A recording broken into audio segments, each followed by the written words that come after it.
Class 11th accountancy का एक important chapter cash book. बिना कैश बुक के मुझे लगता है कि शायद क्लास 11th अकाउंटेंसी अधूरी रह जाएगी। आफ्टर जनरल मुझे लगता है सबसे इम्पॉर्टेंट चैप्टर है कैश बुक। तो कैश ट्रांजैक्शंस को रिकॉर्ड करने वाली बुक का नाम है कैश बुक। तो कैश बुक है क्या? जर्नल है, लेडजर है, क्या है कैश बुक? तो cash book is the subsidised journal. मतलब cash book is journalised ledger, अर्थात it plays the role of journal as well as a ledger. मतलब कि अगर फर्म ने कैश बुक बना दी तो उसको अब जर्नल प्रिपेयर करने की ज़रूरत नहीं है और इसका लेडजर भी बनाने की ज़रूरत नहीं है। ये लेडजर और जर्नल दोनों के ही फीचर्स को अक्यूमुलेट करके बनाई गई है। फर्म क्यों बनाती है कैश बुक? तो कैश बुक फर्म इसलिए बनाती है ताकि वो एक सर्टेन टाइम इंटरवल बाद, लेट्स से 1 महीने बाद, 15 दिन बाद अपने कैश बैलेंसेस को जानना चाहती है। तो इसके लिए कैश और बैंक बैलेंस जानने के लिए बनाई जाती है cash book. Cash book real account पे बेस्ड है क्योंकि कैश एक रियल अकाउंट है। डेबिट व्हाट कम्स इन और क्रेडिट व्हाट गोज आउट। अर्थात डेबिट साइड में कैश आ रहा होता है, हम डेबिट रिकॉर्ड कर देते हैं। कैश जा रहा होता है फर्म से, हम क्रेडिट में रिकॉर्ड कर देते हैं। एक छोटा सा गाना है जिस पे ये कैश बुक बेस्ड है और वो गाना आपने सुन रखा होगा, हिमेश का गाना है, हिमेश रेशमिया का गाना है, एक बार आजा आजा आजा। क्या कहा सर, आप ये क्या बता रहे हैं? हाँ, मैं आपको सही बता रहा हूँ, ये इसी गाने पे बेस्ड है। जरा मैं आपको इस गाने का बोल याद दिला दूं। क्या था गाने का बोल? एक बार आजा आजा। तो आ जा, डेबिट मैंने बताया था डेबिट में क्या आएगा? रिसिप्ट्स आएंगे। तो जब जब फर्म के पास कैश आ रहा होगा, हम फर्म में याद रखिएगा, हम जब भी अकाउंट्स प्रिपेयर कर रहे होते हैं, सेपरेट एंटिटी कंसेप्ट कहता है कि आपको फर्म के पॉइंट ऑफ व्यू से सारे ट्रांजैक्शन करें। तो जब आ रहा है पैसा, कैश आ रहा है, कब कब कैश आ रहा है? गुड्स बेच देंगे, सेल कर देंगे तो कैश आ जाएगा, है ना।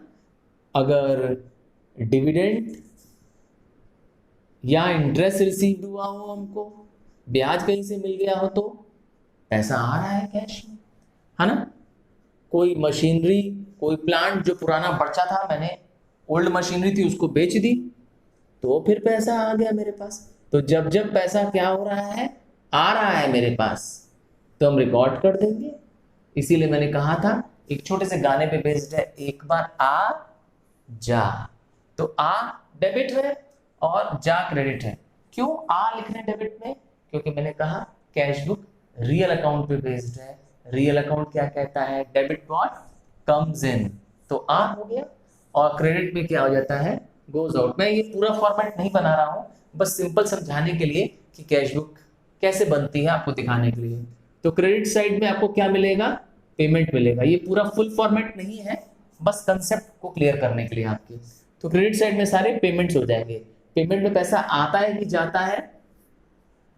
जाता है, इसीलिए जा। आ कम्स इन, जा हो जा। तो इसलिए मैंने गाना गाया ना मैंने, एक बार आजा आजा आजा। सुना है गाना हिमेश रेशमिया का? यस। तो यही है, वो इसी पे बेस्ड है ये। तो जो का पार्ट ध्यान क्या देना है आपको? ध्यान देना है cash comes in and cash goes out. Comes in debit हो जाएगा एंड गोज आउट क्रेडिट हो जाएगा। जैसे आपने परचेजेस कर लिया, गुड्स को कैश में खरीद लिया, तो पैसा जाएगा कि आएगा? पैसा जा रहा है। आपने सैलरी दे दी, फर्म ने अपने स्टाफ को सैलरी दे दी, फिर कैश कम्स इन होगा कि गोज आउट होगा? पैसा जाएगा। उसी तरह से कोई और एक्सपेंसेस है, जैसे स्टेशनरी परचेज कर ली है ना, वेजेस दे दिया है, और किसी तरह के और कोई एक्सपेंसेस या पेमेंट्स हमने कर दिए हैं, सब पैसा क्या हो रहा है, जाएगा। फाइनली हमारे पास क्या बचेगा, यहाँ पर आंसर जो बचेगा वो बाय बैलेंस कैरी डाउन, यही हमें खोजना है, यही हमारा बेसिक आंसर है, इसीलिए हम कैश बुक बनाते हैं, to know the balance of cash at the end of a specific period, usually a month, है ना। मंथ के एंड में मेरे पास कितना कैश या बैंक बैलेंस है, इसके लिए बनाते हैं कैश बुक। अब ये तो आप जान गए कि कैश बुक का छोटा सा मैंने एग्जांपल से समझाया कि कैश बुक में क्या होता है। अब कैश बुक बेसिकली 3 हेडिंग्स में, 3 टाइप्स में डिवाइड की जा सकती है। सबसे पहले हम कैश बुक की बात करेंगे तो आ जाएगी single column cash book. Single column नाम से पता चल रहा है कि इसमें एक ही कॉलम होगा, कैश होगा या और बैंक होगा, दो में से कोई एक होगा। दूसरी होती है cash book double column. Double column, इसमें 2 कॉलम होंगे, कैश होगा और बैंक होगा साथ में, या कैश और डिस्काउंट कॉलम होगा, या बैंक और साथ में डिस्काउंट। हर हाल में कॉलम सिर्फ 2 ही होंगे, कैश बैंक, कैश डिस्काउंट या बैंक डिस्काउंट। तीसरी और आखिरी टाइप की कैश बुक कौन सी है, ट्रिपल कॉलम, मतलब 3 इसमें कॉलम्स होंगे, कैश भी होगा, बैंक भी होगा और डिस्काउंट भी होगा।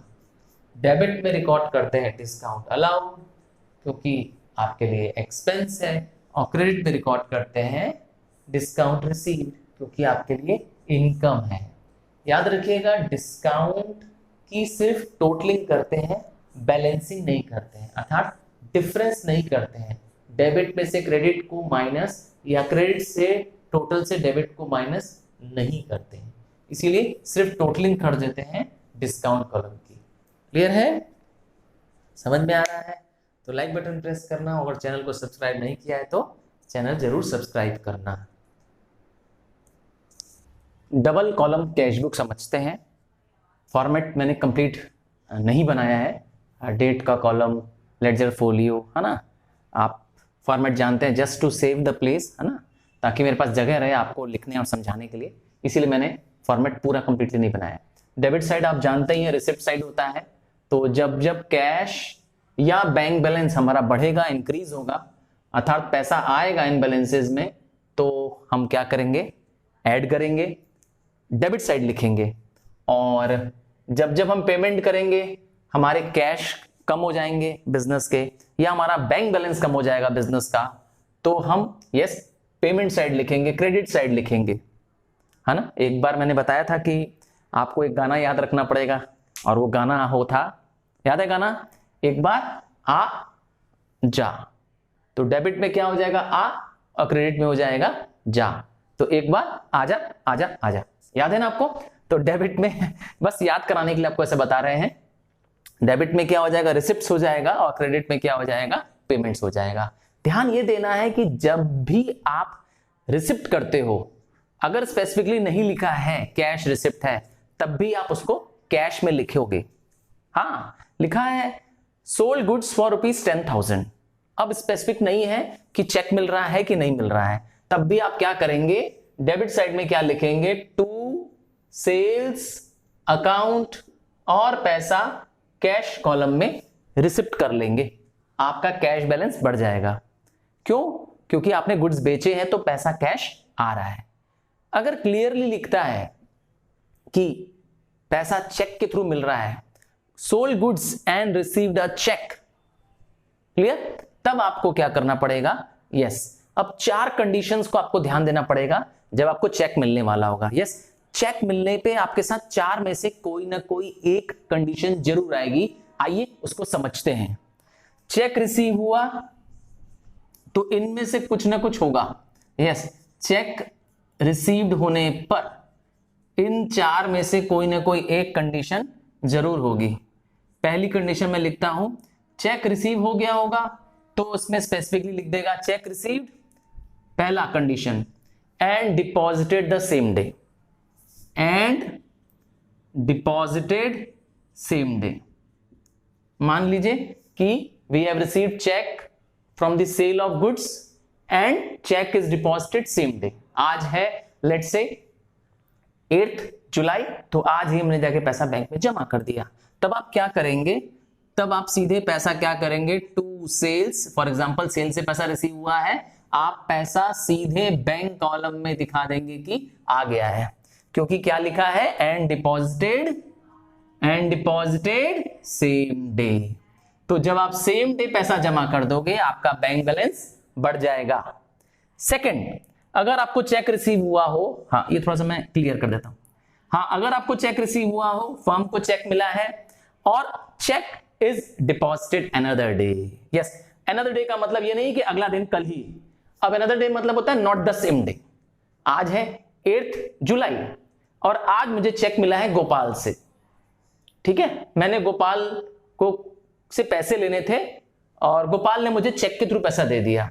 लिखा है received a cheque of ₹10,000 from Gopal. ठीक, आज है क्या मैंने बताया 8 जुलाई, तो चेक रिसीव हो गया, बट क्या हुआ, बट डिपॉजिटेड अनदर डे कर दिया। मैंने डिपॉजिट कर दिया लेट्स से 12 तारीख को, आज है 8 तारीख, मैंने डिपॉजिट किया 12 तारीख को। बस आज का दिन छोड़ दीजिए, अब महीने के बीच में कभी भी डिपॉजिट कर सकते हैं, विद इन द मंथ जब चाहे तब डिपॉजिट कर दें। तो जब भी अनदर डिपॉजिट करेंगे तो क्या होगा, क्या कैशबुक में रिकॉर्ड करेंगे, आइए समझते हैं। तो पहला केस क्या करेंगे, इसमें पहले आप क्या करेंगे, जर्नल एंट्री करेंगे। क्या जर्नल बनाना है आपको, जब आपने चेक रिसीव किया इसकी जर्नल एंट्री करेंगे, बुक्स में रिकॉर्ड, कैशबुक में रिकॉर्ड नहीं करेंगे। क्या जर्नल एंट्री बनेगी, चेक इन हैंड।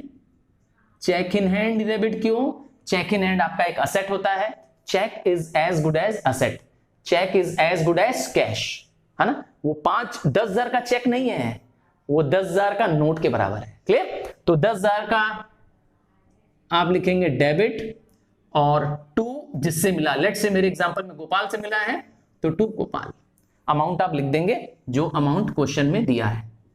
क्लियर, ये एंट्री कब करेंगे आप, जब आपने चेक रिसीव किया उस दिन, आज रिसीव किया आज। तो अब मैंने कहा लेट से मैं 12 तारीख को चेक जमा करने जा रहा हूं, अनदर डे में जमा करने जा रहा हूं, तो क्या होगा, तो जब चेक रिसीव हुआ, डिपॉजिट अनदर डे हुआ, तो उस दिन आप गोपाल का नाम नहीं लिखेंगे, तब आप उस दिन क्या लिखेंगे, to cheque in hand, to cheque in hand, और पैसा बैंक कॉलम में अब रिसीव कर लेंगे। अब जिस दिन आपने जमा किया, याद रखिएगा यहां पे डेट कौन सी होगी, 12 जुलाई की डेट होगी, है ना, क्योंकि जिस दिन आपने चेक रिसीव किया था उस दिन जर्नल एंट्री करेंगे, और जिस दिन आप जाके जमा कर देंगे बैंक में उस दिन क्या हो जाएगी, चेक इन हैंड आ जाएगा। पार्टी का नाम गोपाल, जैसे फॉर एग्जांपल मैंने दिया था, का नाम नहीं लिखेंगे। तीसरा, हो सकता है चेक रिसीव हो आपको, और याद रखिएगा ये केसेस चल रहे हैं, चेक रिसीव और अब आपको चेक रिसीव हुआ और आपने क्या कर दिया, एंडोर्स कर दिया किसी दूसरे को। मान लीजिए चेक रिसीव हुआ महेश से और आपने चेक एंडोर्स कर दिया सुरेश को, ठीक है, तो cheque received from one and endorse to other, एक से मिला आपने दूसरे किसी को एंडोर्स कर दिया, तब आप क्या करेंगे, यस, तब भी आप कैश बुक में इसको शो नहीं करेंगे। हाँ, क्यों नहीं शो करेंगे कैश बुक में, क्योंकि ये चेक आपके पास आकर के आपके हाथ से चला जा रहा है, आपकी बैंक में आपने डिपॉजिट अभी तक इसको नहीं किया है। इधर से मैंने कहा चेक आया और इधर से चेक चला गया, तो आप इसकी भी जर्नल एंट्री करेंगे। क्या जर्नल एंट्री करेंगे, आइए देखते हैं। अगर चेक रिसीव करने की एंट्री बात करेंगे तो मैं बोलूंगा चेक इन हैंड डेबिट, आपको महेश से चेक मिला तो टू महेश, जब आप ये चेक सुरेश को दे देंगे तो क्या हो जाएगा, तब एंट्री हो जाएगी Suresh debit, Suresh account debit to cheque in hand. क्यों चेक इन हैंड आप क्रेडिट में लिख रहे हैं इस बार, क्योंकि अब आपके हाथ से चेक जा रहा है। यहां पे डेबिट में क्यों लिखा था, डेबिट व्हाट कम्स इन, क्योंकि एक असेट है, चेक एक असेट की तरह है, तो डेबिट व्हाट कम्स इन, इसीलिए जब मिल रहा था तो डेबिट कर दिया। देखा, 2 एंट्री करेंगे जर्नल एंट्री, पहली रिसीव करने की, cheque in hand account to, जिससे रिसीव किया महेश, और जिसको एंडोर्स कर दिया हमने तो पार्टी का नाम लिख दिया Suresh, to cheque in hand. Clear है? चलिए, मैंने कहा था 4 केस बन सकते हैं, मैंने 3 केस आपको समझा दिया, केस 1 2 3। चौथा केस मैं थोड़ा सा ऊपर ही समझा देता हूं, थोड़ा जगह मेरे पास नीचे कम है ना, थोड़ा सा ऊपर ही समझा देते हैं। 4th केस यहां समझा देता हूं आपको चेक रिसीव हुआ और पूरे क्वेश्चन में कहीं उसकी इंफॉर्मेशन नहीं है कि चेक का क्या हुआ, अर्थात cheque received but no information. Yes, उस चेक की कोई इंफॉर्मेशन नहीं है। क्वेश्चन के अंत तक आपने पढ़ लिया कि चेक आपको रिसीव हो रहा है, let's say check received from Premchand ₹2000। आज 8 तारीख है, आज आपको मिला है चेक 2000 रुपए का प्रेमचंद से, ठीक। और आप आगे पढ़ रहे हैं, 10 तारीख को ट्रांजैक्शन हो रहा है, 15 को ट्रांजैक्शन हो रहा है, 20 को ट्रांजैक्शन हो रहा है, 30 तारीख, क्योंकि चेकबुक कैश बुक मंथ के मंथ बनती है ना, मंथ के मंथ बैलेंसेस निकाले जाते हैं, तो अंत तक इसके बारे में कोई ट्रांजैक्शन नहीं लिखा है कि ये प्रेमचंद का चेक हमने क्या किया, है ना। चेक तो मिला बट इसका कोई इंफॉर्मेशन है, तो चेक रिसीव हुआ बट नो इंफॉर्मेशन। तब आप क्या करेंगे, देन इट इज अज्यूम्ड कि ये चेक जमा हो चुका है, ठीक है। क्या मैं कह रहा हूं, इट इज अज्यूम्ड, मान लिया जाएगा कि ये चेक जमा हो चुका है। It is assumed to be deposited same day, मान लिया जाएगा कि उसी दिन डिपॉजिट कर दिया जाएगा, ठीक है। तब आप क्या करेंगे, उसी दिन बैंक कॉलम में शो कर देंगे। मैंने लिख दिया it is assumed to be deposited same day. आप यहां पर लिखेंगे उसको, क्या लिखेंगे, टू चेक जिस पार्टी से रिसीव हुआ है ना। जैसे मैंने कहा प्रेमचंद से चेक रिसीव हुआ है, तो मेरे केस में हो जाएगा टू प्रेमचंद, और पैसा बैंक कॉलम में रिसीव करते हुए दिखा देंगे। क्लियर है? क्लियर है और समझ में आ रहा है तो लाइक तो एक बार बनता है। हाँ, कंसेप्ट्स को अपने पास मत रखो, अपने क्लासमेट्स फ्रेंड्स को भी जरूर शेयर करो। आई एम ट्राइंग, मेरी कोशिश है कि मैं ये सारे नोट्स भी आपको प्रोवाइड करता रहूं, और आप चाहें तो इसका स्क्रीनशॉट भी ले सकते हैं ताकि आपको ये चारों पॉइंट्स, है ना। यस, आप, आई होप क्लियर होगा चारों पॉइंट्स मैंने जो लिखे हैं। 4 कंडीशंस हैं चेक रिसीव करने की, मैंने वो लिख दी हैं बोर्ड पर, आप इसका स्क्रीनशॉट ले लें। हाँ, ले लिया होगा स्क्रीनशॉट, यस। और आप देखेंगे कि किस तरीके से इसको आप अपने क्वेश्चंस में भी अप्लाई करेंगे। चलिए आगे बढ़ते हैं अब इसी क्वेश्चन में, कि चेक रिसीव हुआ तो ये 4 केसेस हो सकते थे, पर चेक आपने पेमेंट किया तो क्या क्या हो सकता है, आइए समझते हैं उसको भी। तो चेक आपने पे किया, सैलरी पे कर दी, let's say paid salary by cheque, तो आप सिंपली क्या करेंगे, एनी पेमेंट, याद रखिएगा, एनी पेमेंट बाय चेक, कोई भी पेमेंट आप चेक से करेंगे तो क्या होगा, will always be credited in bank, ठीक है। बैंक विल बी क्रेडिटेड, बता, बैंक आपकी क्या हो जाएगी, बैंक बैलेंस आपका कम हो जाएगा ना। तो आप लिखेंगे, लेट्स से आपने सैलरी दिया चेक से, तो बाय सैलरी, और चेक से क्योंकि आप पेमेंट कर रहे हैं, यस, अब चाहे सैलरी का पेमेंट करिए, कोई परचेजेस का पेमेंट करिए, आपके पेमेंट करते ही आपका बैंक बैलेंस कट जाएगा। क्लियर है? तो any payment made by cheque will, bank will always be credited, आपकी बैंक घट जाएगी, बैलेंस घट जाएगा। बट आपने चेक रिसीव किया, लेट्स से आपने चेक रिसीव किया था प्रेमचंद से, ये रहा, देखा, चेक रिसीव किया था प्रेमचंद से आपने, और बाद में इंफॉर्मेशन लिखा है check receive by Premchand is dishonoured, है ना, कोई फ्यूचर डेट में लिखा है।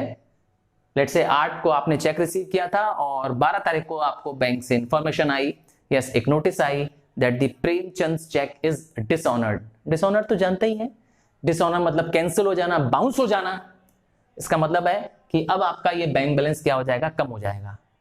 जिस दिन आपने लिखा था 2000, लेट से मैंने एग्जांपल दिया था, तो आपने डेबिट कर दिया था क्योंकि आपके पास बैंक में पैसा रिसिप्ट हो गया था। आज क्या हो रहा है, ये पैसा आपके अकाउंट से कम हो रहा है। आप क्या करेंगे, वापस उस पार्टी का नाम लिखेंगे, बाय प्रेमचंद, और पैसा कहां लिख देंगे, बैंक कॉलम में। क्यों, क्योंकि आपका बैंक बैलेंस घट रहा है, माइनस हो रहा है। ठीक है, इनकेस बैंक चार्जेस लग रहा है डिसऑनर का, तो वो भी आप क्या करेंगे, इसमें ऐड कर देंगे, सेपरेटली नहीं लिखेंगे। डिसऑनर पे लगने वाला चार्जेस इस पार्टी के नाम पे ही ऐड कर देंगे। ठीक है, इनकेस अलग डेट में लिखा है कि बैंक चार्ज, डिसऑनर पे चार्ज नहीं है, अलग से एंट्री लिखी हुई है, बैंक चार्जेस ₹500, तो बैंक चार्जेस आप सेपरेटली शो करेंगे। अगर डिसऑनर के साथ नहीं लिखा है तो अलग से सेपरेटली किसी डेट में लिखा है, और अगर डिसऑनर पे ही बैंक चार्जेस लग गया है तो आप इस प्रेमचंद के अकाउंट में ही जोड़ करके बैंक साइड में लिख देंगे। और बैंक चार्जेस लगने की वजह से आपका बैंक बैलेंस बढ़ेगा कि घटेगा, डेफिनेटली घटेगा, इसीलिए बैंक बैलेंस क्या हो रहा है, घट रहा है, माइनस हो रहा है। क्लियर हो गया। अब आती है कॉन्ट्रा एंट्री की बारी। कॉन्ट्रा, हाँ, एक ऐसी एंट्री जिसको आप दोनों साइड, कैश बुक के डेबिट साइड में और क्रेडिट साइड में लिखते हैं, इसीलिए इसका नाम है Contra entry. An entry which has cash and bank yes balance affected, दोनों ही बैलेंस को क्या करता है, वो अफेक्ट करता है कॉन्ट्रा एंट्री। चलिए इसका स्क्रीनशॉट ले लीजिए, तो मैं आपको अब कॉन्ट्रा एंट्री दिखाने जा रहा हूं स्क्रीन पर। कॉन्ट्रा एंट्री अर्थात entry which is shown in the debit as well as the credit side, एक ऐसी एंट्री जिसका कैश और बैंक पे इफेक्ट पड़ता है ना, उस एंट्री को कहते हैं कॉन्ट्रा एंट्री। अब बेसिकली आपके पास सिर्फ दो ही टाइप की एंट्री कॉन्ट्रा एंट्री है। आइए देखते हैं। पहला, जब क्या लिखा हो, डिपॉजिटेड या डिपॉजिट, या दूसरा वर्ड है पेड इनटू बैंक। अगर हमने बैंक में पैसा जमा किया तो क्या होगा, क्या होगा, हमारा कैश बैलेंस, यस हम है फर्म, याद रखिएगा, एज अ पर्सन हमें नहीं सोचना है, मैं हूं फर्म। अगर मैंने यहां से कैश जमा किया तो यहां पर फर्म पर मेरा कैश क्या हो जाएगा, घट जाएगा, पर वहां पर मेरा बैंक बैलेंस क्या हो जाएगा, बढ़ जाएगा। सो कैश डिक्रीज होगा, एरो देखिए ध्यान से, दिखाने के लिए है, और मेरा बैंक बैलेंस क्या होगा, इंक्रीज होगा। जल एंट्री मुझे करनी होगी तो क्या एंट्री हो जाएगी, बैंक अकाउंट डेबिट। क्यों बैंक डेबिट, क्यों, क्योंकि बैंक मेरी रिसीवर है, बैंक में पैसा आ रहा है। और टू कैश अकाउंट, क्यों, क्योंकि कैश रियल अकाउंट है। ठीक है, कैश रियल है, और रियल का रूल क्या होता है, debit what comes in and credit what goes out. तो मेरा कैश बाहर जा रहा है, यस, इसीलिए। क्लियर है। अच्छा, मैं एरो यहां से हटा देता हूं ताकि ये आप इनसे कंफ्यूज ना हो जाए। ठीक है, आइए समझते हैं लिखते कैसे हैं। अगर लेट से आपको एंट्री दे दिया, कॉन्ट्रा एंट्री दे दिया, तो आप लिखेंगे कैसे। या तो मैंने कहा डिपॉजिट इनटू बैंक या पेड इनटू बैंक, वर्ड से आप पहचान जाएंगे कि कॉन्ट्रा एंट्री है, क्योंकि इफेक्ट कैश और बैंक बैलेंस दोनों हो रहा है।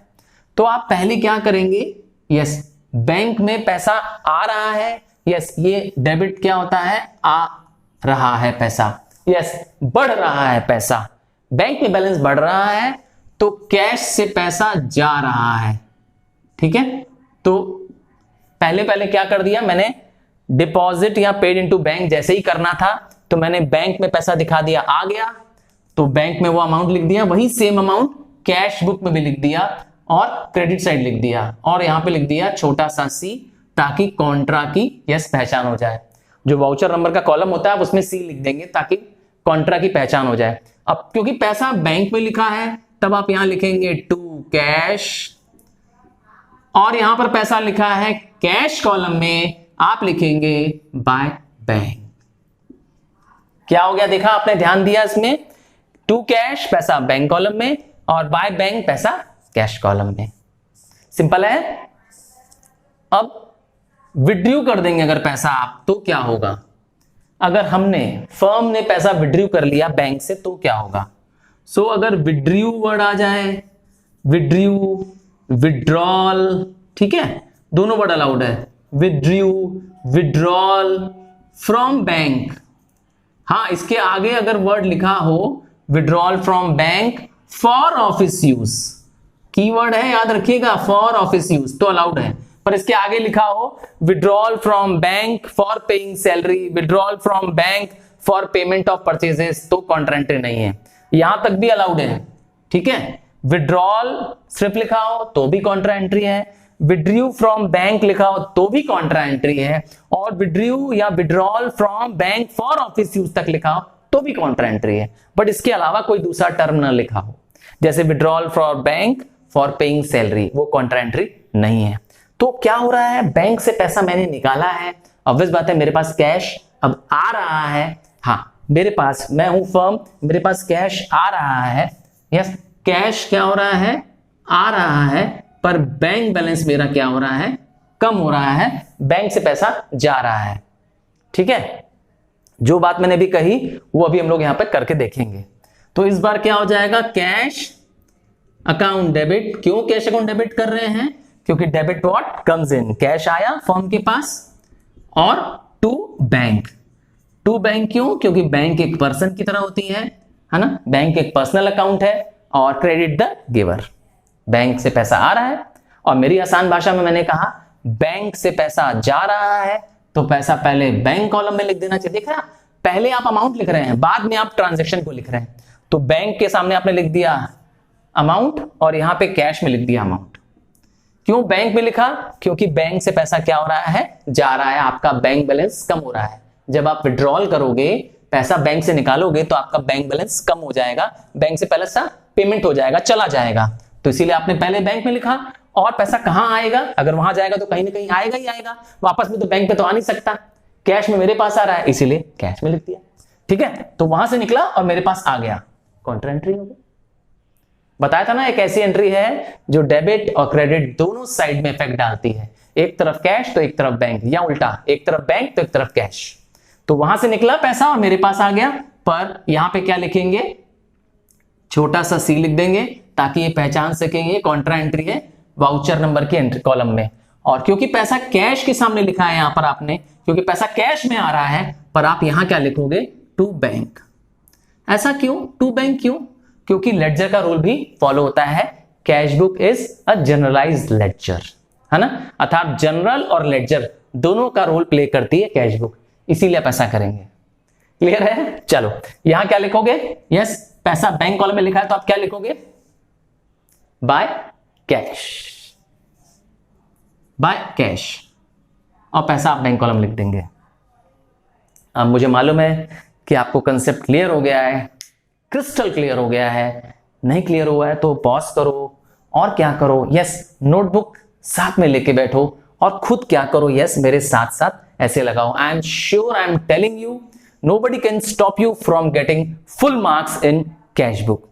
इसी विश्वास के साथ आप मेरे साथ क्या करिए, लगाते रहिए। मैं स्क्रीन से हट भी रहा हूं थोड़ी देर के लिए ताकि आप इसका स्क्रीनशॉट भी ले सकते हैं।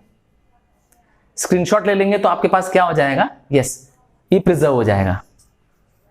स्क्रीनशॉट ले लिया होगा, और इसी तरह के इसी तरह से कंसेप्ट को समझने के लिए शेयर सब्सक्राइब करना एकदम मत भूलना। अपने क्लासमेट्स फ्रेंड्स को भी इस वीडियोस को शेयर करो, help them to learn in a simple and easy language. अच्छा, ट्रिपल कॉलम कैशबुक आ गया तो सर क्या होगा, ये पूछना चाह रहे हैं। कोई टेंशन लेने की जरूरत नहीं है, ट्रिपल कॉलम में एक एक कॉलम आपका और बढ़ जाएगा। आपने यहाँ कैश बैंक लिखा है, एक कॉलम डिस्काउंट का इधर बढ़ जाएगा और एक कॉलम इधर बढ़ जाएगा।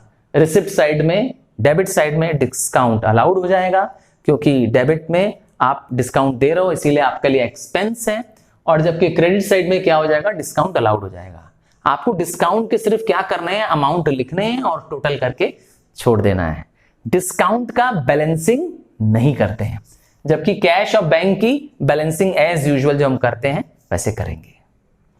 Thank you for watching the video till the end. Yes, कहूंगा बार बार कि फिर से जुट जाइए, let us make a big difference this year in 11th, क्योंकि 11th will be your foundation for class 12th।